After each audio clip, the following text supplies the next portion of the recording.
Welcome back to the Practically Pastoring Podcast. My name is Frank, and I'm glad that you are here. I'm here in Safety Harbor, Florida, next to two crazy chill guys. But before we talk about them, up in Baltimore, Maryland, we got Jeffrey Simpson. What's up? And here in the Morning After Ministry Studios, we got Andrew Larson. I am chill and crazy. And Timothy Miller. Hey. Jeff, this is really random, and I could have texted you this, but I play with the Ravens on Madden, and the running back and the quarterback are level 99. They're like the greatest players in the game, so it's super fun. Nice. I haven't watched more than about 3 seconds of Ravens football this year, and they're pretty good. I know that Derrick Henry and Lamar Jackson are very good players. I know that, but it's not that I don't want to, or that I mean, I guess it's that I don't care that much, but it's not that I don't want to. I'd watch it if it was on, but it's like I just never think to myself, "Oh, the Ravens are playing," and turn it on. So what do you do on Sunday afternoon when you come home from church? I usually don't get home from church till about 3:00 after like lunch and stuff, and then I know that you live right next door, right? Yeah, but I go out to lunch with people, talk to people, and then I come home and maybe go hit the batting cage or play catch with my kid, or football's just not that interesting to me. I don't know what to tell you. Well, I don't dislike it. I'll watch it if it's on. I don't think, oh, football, that's dumb. But I just never think to myself, ooh, let me put the game on. Well, let's talk about something that is interesting to Jeff. Jeff, can you tell us about the Practically Pastoring Conference and why, if you're listening or watching this, that you will want to be there? I mean, I think the biggest thing for me is, I've said this before, but those non-formal conversations that happen either like after a session, about the session, usually the content's really good in the sessions, or I remember a few conversations that I had around a picnic table eating barbecue last time we were down there for the last conference we had under the giant cross at Lakeview. And man, those conversations were really great. It was in terms of encouragement, and then also just new ideas, things that other people think of that you don't think of, especially when you get, all of us have different gifting and skill set, and we're all kind of like approaching ministry a little differently. And so I was having a conversation with somebody who is very administratively gifted, which is not what I am. And just hearing their ideas of building systems and structures for me was really helpful. And I came home and applied some of that stuff. So for me, like, I don't really like going to big conferences because I don't really get a lot of that kind of time. So a conference like what we are going to be putting on in just a few months is way more, kind of what I'm interested in, because I have a lot more opportunity for those kind of conversations away from, a formalized session. Going to be in February in Florida, and it is pretty nice then. This morning, we were filling in some details of the schedule, and we have some really, really exciting things planned. I've been like personally texting a bunch of my pastor friends that are local and being like, hey man, get your butt to the conference. You're going to want to be there.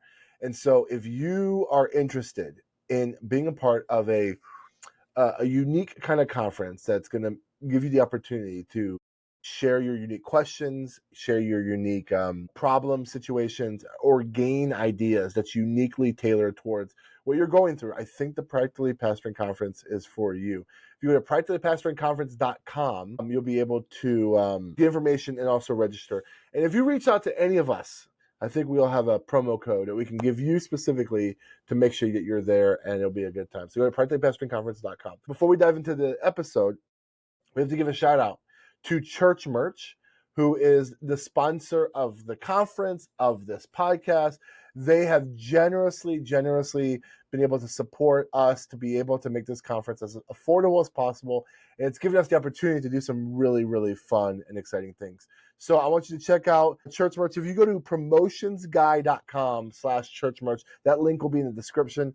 There you can get some gear, get some stuff. Go to promotionsguy.com/church merch and go to practicallypastoringconference.com. There's a lot of links. All that stuff is in the show notes. All right, guys, I have a question, and I have decided to expand beyond our Facebook group and beyond other Facebook groups. I was watching YouTube, and I saw a couple people kind of responding to Reddit posts. I was like wondering, I wonder if there's Reddit posts for pastors that are like kind of like our Facebook group. And I found one called, I think it's called Our pastors, r/pastors. I think that's how Reddit nomenclature is. And anyways, I found this question and I wanted to present to you guys. I think it's gonna be a pretty easy question. And then after this, I have a question from our Facebook group. So here's a question from Reddit. Hey everyone, looking for any material that can be used in a leadership development process. We are overhauling and implementing new structure and culture and have finally got to a point where people want to take ownership and lead. Just need help with the material and want some insight. So before the guys jump in, I want to give you my input. There's a book by Paul David Tripp called Lead, and it is excellent. And one thing about that book that I highly recommend is if you sure I'll hey, here's the book. For some reason Michael Scott's in it. Can you see now? It's like the greatest leader in history.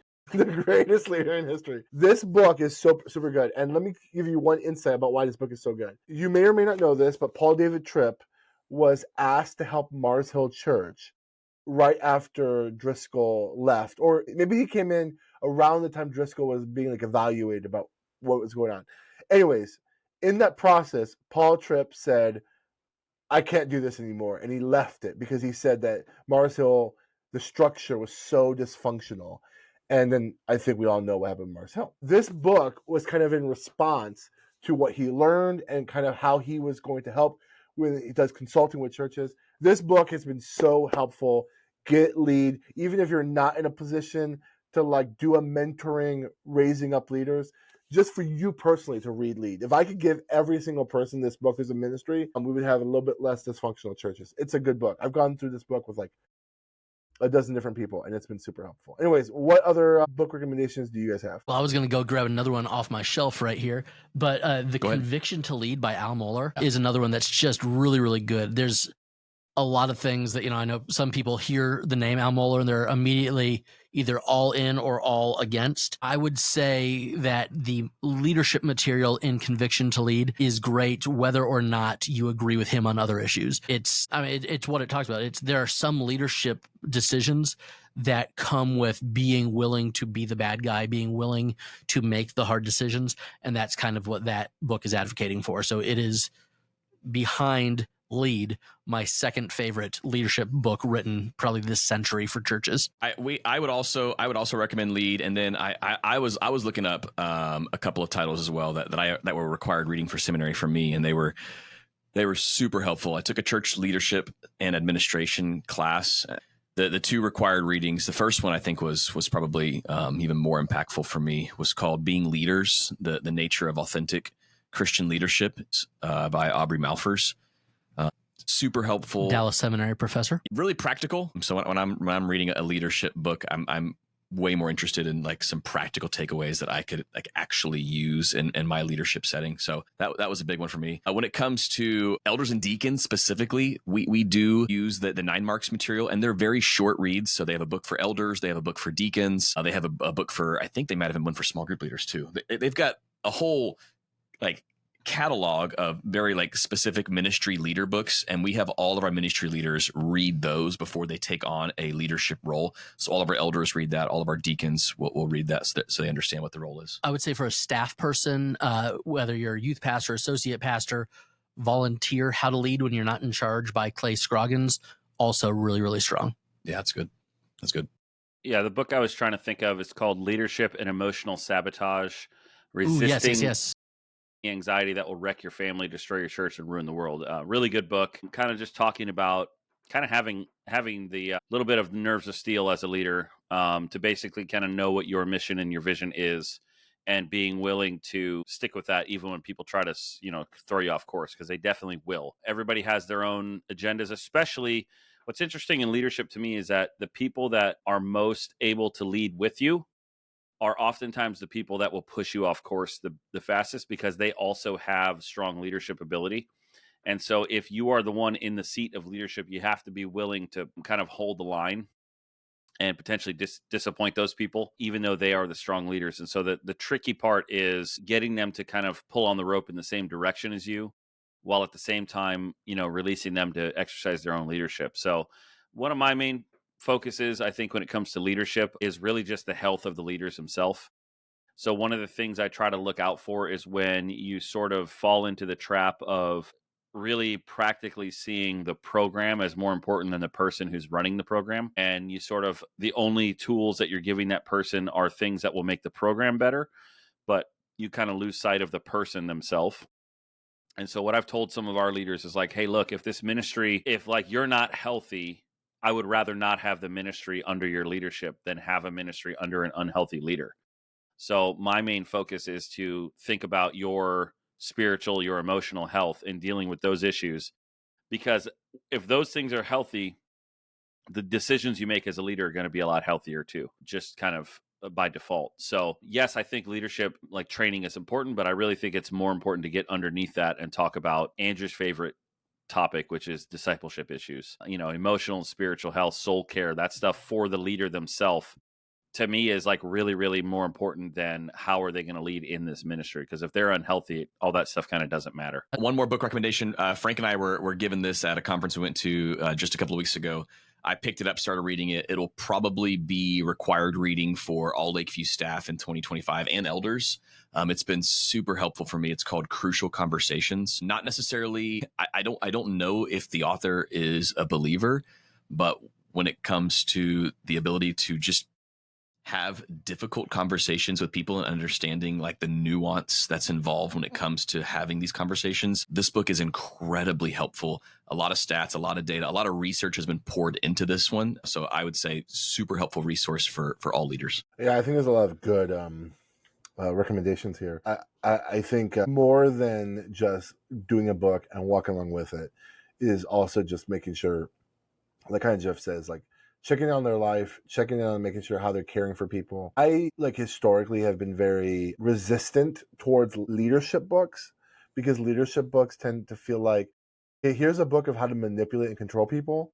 But all these books that we recommended are not that. And I think that like when a good leadership book checks in on the health and the spiritual walk of a person, it will do a lot of good. So anyways, hopefully I'm going to post this in that Reddit thread. And for this next question, we are going to Facebook in one of our pastor groups that I like to lurk in and steal questions from. But here's the question that someone asked. I wouldn't use AI to help me with writing a sermon, but how would you feel about using ChatGPT to summarize a sermon you have already written? The specific reason would be to post the AI summaries on our church's blog as kind of a midweek review of the sermon of the week before. I've tested this with a few sermon manuscripts, and I really feel like the outcome, it is as accurate summary of the sermon as I put it in. It even retains the exact use of scripture. Anyways, how do you feel about the use of AI in this way? And if I decide to move forward with using AI in this way, should I add this devotion was summarized from Sunday's sermon using ChatGPT? So how do we feel about this idea of using AI in this form? And is there other ways of using AI that you think would be beneficial if we believe writing sermons with AI is wrong? I think there actually are quite a few ways that we could utilize AI. For me, time savers would be recommendation letters, Emails. I haven't done a ton of emails, though I have dropped them into summarize. So I've summarized longer emails. Recommendation letters are huge because I can just put the highlights from the person that I know, like they did a great job here. This letter needs to go to the National Honor Society and it needs to come from their pastor. And it does just a solid job with that. One way I've utilized it in the sermon, I did it on Sunday. It wasn't for the manuscript portion, but I dropped the scripture verse into ChatGPT and I said, will you please write short prayer prompts for me based on Luke chapter 1, verses 46 through 55. And it gave me not only short prayer prompts, as in like pray for this, then it actually gave me a liturgical prayer for each prompt. And we used all 10 of them at Lakeview Church at all 3 services yesterday. And we got great feedback we spent about 7 minutes at the tail end. We had some extra time and we spent quite a bit of time just going over some liturgical prayers thanks to ChatGPT. I was really impressed with it. I liked it a lot. it basically took the text and it broke it down into separate prayer prompts in the order of the text, which was kind of cool. So I think there's a lot of ways we could be utilizing it. I think I should probably be using it more. I just forget. Like I honestly, when I'm in Logos or I'm doing my sermon prep or I'm doing my day-to-day normal stuff, I honestly forget, oh, I probably could have used that. My church admin had a tax law question that I wasn't sure about. I dropped the tax law question into ChatGPT and it immediately gave me the correct answer. I looked it up to double check and it was absolutely right. So lots of different uses for it for sure. I think if you do any kind of small group discussion based on your sermon, oh, that's huge. That's, hey, here's the sermon manuscript. Write me 5 discussion questions, 7 discussion questions based on this. Don't think, just to answer the question, I don't think you need to put this was summarized by ChatGPT. No. I think you can say, hey, this devotion was a summary of Sunday's sermon. You don't need to say it was summarized by ChatGPT. No. But I think if you are using ChatGPT to come up with new ideas for a sermon, that might be an issue. But using ChatGPT to expand the ideas that you already have, or to use the ideas that you have in your sermon to get into new places, I think that's exactly what it's there for. Well, you could also the low hanging fruit. I'm not saying you couldn't use it to expand, because there was a time where I wanted an example from church history. So I said, I'm preaching this text. Can you give me an illustration using church history? Specifically, can it be tied into Jonathan Edwards? Because I wanted to rope him in.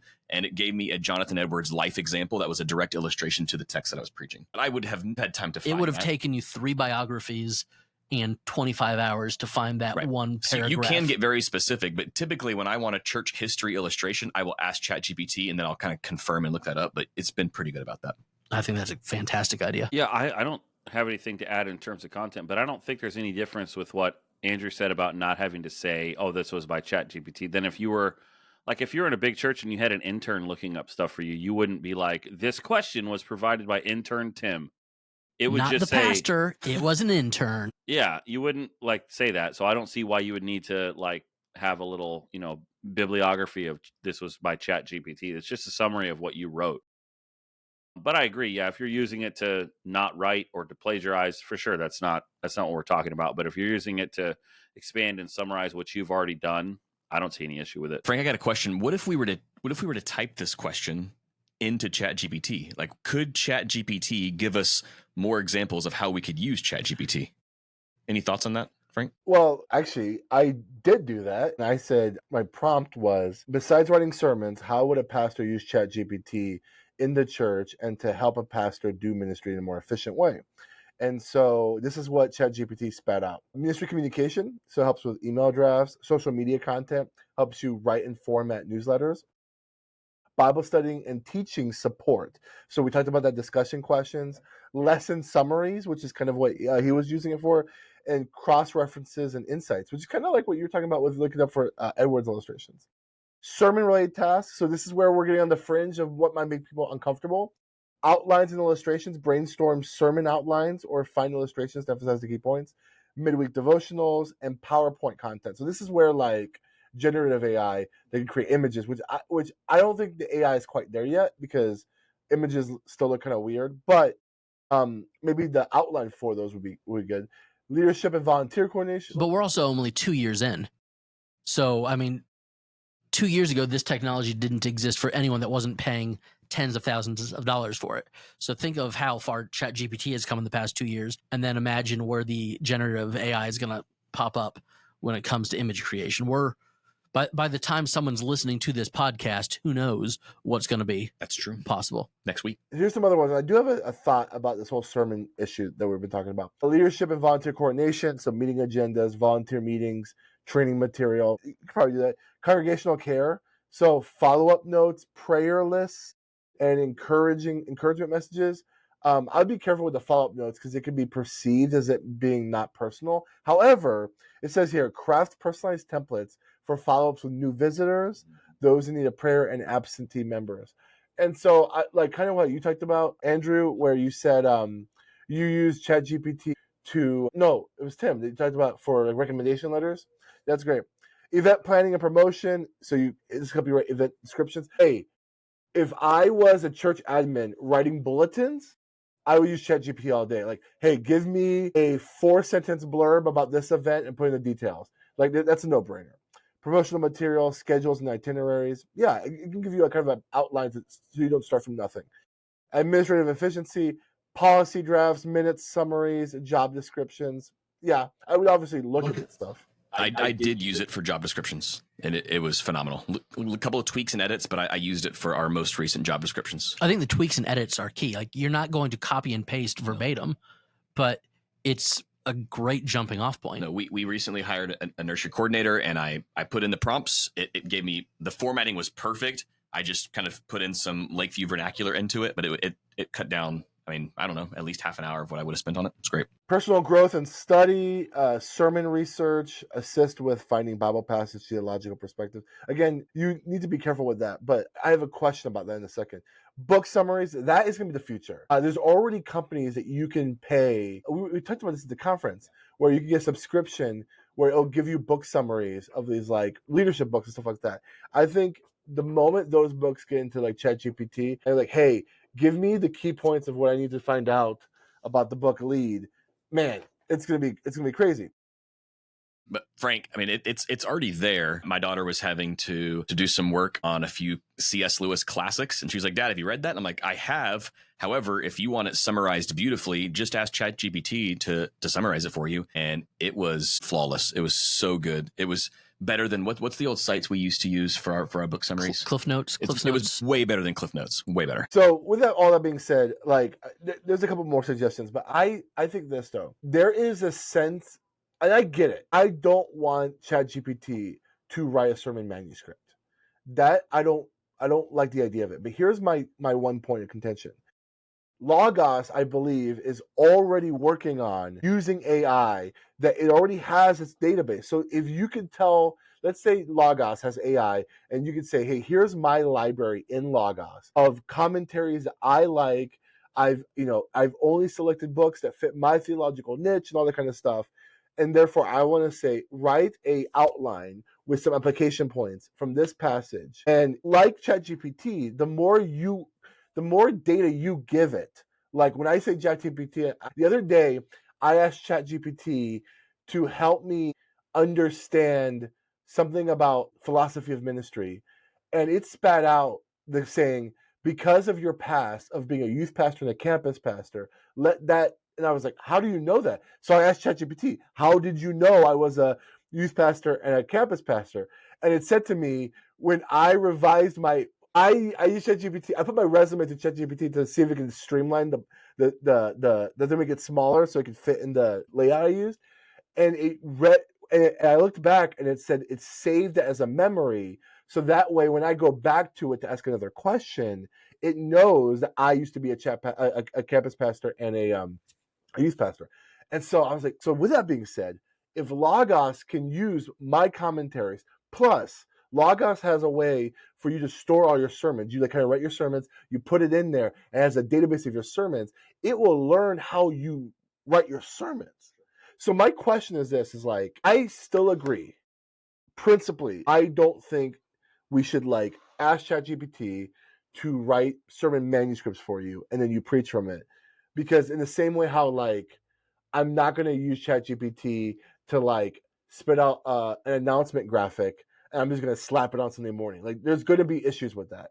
But like my thing is like at some point ChatGPT or something like the kind of AI, if it can be tied to your commentaries that you already use and like resources that you already use, it can only become a more efficient way of your sermon prep. And if it can get you to help you think of an outline or think of a format or think of key things, I think I can say that we need to make sure we don't get too prideful and too defensive and say we should never use AI for our sermons, because I think people are already using Logos, and I'm trusting Logos to tell me what the Hebrew word of Hased means, right? I'm trusting ChatGPT in the maps and stuff like that. That's not ChatGPT, Logos and stuff like that. If I'm already trusting, first of all, we know you got your definition of Hesed from Matt Chandler, not from Logos. Okay, so admit it. Chandler, the guy with 3 names, Jean-Marc Comer. That's who I got it from. Yeah. If we're willing to use these third-party apps, third-party organizations, third-party books, if ChatGPT is learning from those same books, why would we be defensive about using that? That's my only pushback on this. With that being said, I agree. Write your own sermons, do the hard work, but like, I want to make sure that we don't become those people like 20 years ago. Pastors had their own like, hey, I'm not going to write my sermon on a computer. I need my paper and pen or whatever the old technology was. They refused to move over. I don't want to be those people. Anyways, any other thoughts about AI, guys? Because I'm sure there's going to be people who are going to fight us because of our thoughts on AI. Well, just to kind of play the advocate of the other side, I remember my senior project in Bible college was about technology and spiritual formation. And there is some caution that you need to have of just being an early adopter. The evangelical church is classic early adopter. We just adopt everything and we sort of whitewash it in, oh, well, we can use it to reach more people and we can all those things that seem like good reasons.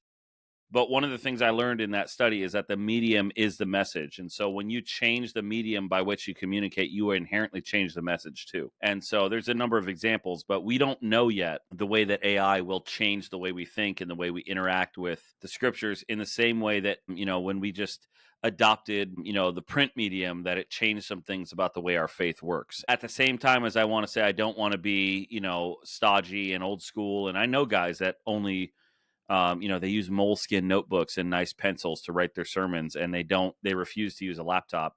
At the same and they time, will only use paper commentaries. Why would I use an online commentary I can't where I believe can it. copy and paste, where I can type out the entire paragraph where instead? I can highlight things and like go back and search it. That would be crazy. It's unfair to say there's nothing to be cautious about either. To say like, I don't want to be old school. I don't want to be one of those guys who refuses to use technology. I also don't want to just adopt every new thing that comes along without thinking either. So I think that, I don't know what the issues with AI will be long term. None of us do yet, but for sure there will be. Totally agree. We shouldn't use it without caution. I just don't want to be so dogmatic where I would say there's nothing redeemable or usable about this. I think as these things get smarter, it's going to be interesting. And with that being said, I mean, there's news articles coming out right now of like whistleblowers talking about how ChatGPT and other AI is like going to ruin other forms of media. But like, yeah, you're right. Yeah, but innovation has ruined every form of every job. How many people used to work on an assembly line that now a computer and a robot is doing it more effectively? In every industry is interrupted by technology. That there are jobs that existed 50 years ago that don't exist now. I think it's silly to think that clergy is the only industry that can not industry, but the only vocation that can never be impacted by technology. Because yes, there's always going to be people, but guess what? We can have nighttime services now because we have electric lights. You can have more than 100 people in the room because there's microphones and there's projection screens. There's air conditioning, so you can live in Florida. Yeah. Like there are things that were not possible 2 generations ago that are everyday parts of life now. And I think for every single one of those innovations, there was some old stick in the mud saying this is unchristian, and those people are all dead now. And true, yeah, innovation, it's the Tower of Babel principle. The hammers and the clay and the bricks were not evil at the Tower of Babel. It was the intentions of the humans using those things at the Tower of Babel. Dr. Larson, ladies and gentlemen. I'm just saying, it's good. The thing that made the Tower of Babel evil was not the innovation of building a tall tower. It was people saying, we're going to do something that God doesn't want us to do. Are you saying guns don't kill people? I'm saying guns don't kill people. There it is. People with attractive daughters kill people. We were all waiting on it. I'm just saying, like in general, like it won't be an issue for me. I've got 4 sons. Hey, the 2 of you with all these daughters, you're the ones that are going to kill people, not me. Well, that's true. Because true. Yeah, I know. It's guns don't kill people. Dads do. Wow. Yeah. Dr. Larson. You guys are weird. This is so funny. I mean, this is a weird show today. Andrew's wearing a weird shirt and we got a weird show. I don't know what's happening. Yeah, we never explained the shirt. Don't explain it. Don't explain it. Those of you listening and not watching, too bad. Yeah, this is what happens when Delmar's not here. All right. Well, this was a great episode. You're a mean one, Mr. Grinch. That was my belly button. All right. This is why our view count skyrockets. It's because of this content right here. All right. So we will be in Reddit and other pastors groups dropping these links so long as they don't ban us. But if you have a question, make sure you go to our Practically Pastoring Facebook group. We love questions. Your question is likely to make it onto the show. If you put it as an anonymous question, it's going to extra get likely to be put on the show because we like anonymous questions. But with that being said, we hope you join us next week. And we hope that if you use real candles for your Christmas service, that you have very few amount of wax landing on the carpet and the chairs. With that being said, I'm Frank Gill. I'm Jeff Simpson. I'm Andrew Larson. And I'm Timothy Miller. This is Practically Pastoring. See ya.